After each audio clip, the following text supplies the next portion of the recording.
बिस्मिल्लाहिर्रहमानिर्रहीम अस्सलाम वालेकुम। अवां ॾिसी रहिया आहियो जीजलमार न्यूज़ HD। ख़बर शामिल कयूं था। भरिया सिटी में मुस्तहक औरतुनि जो एहसास कफ़ालत एजेंटनि ख़िलाफ़ एहतजाजी मुज़ाहिरो। एजेंट मुबैना तौर 2 खां 3 हज़ार रिश्वत घुरनि था। न ॾियण जी सूरत में मशीनूं बंदि करे छॾीनि था मुस्तहक औरतुनि।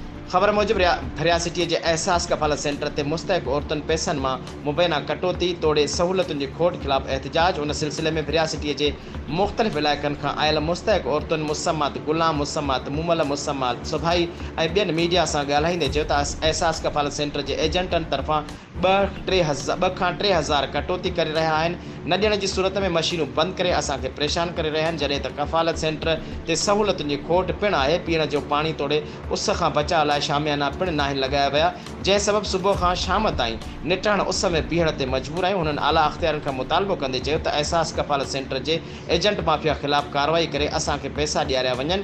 रिपोर्ट मंज़ूर मलिक, नौशेरो फ़िरोज़।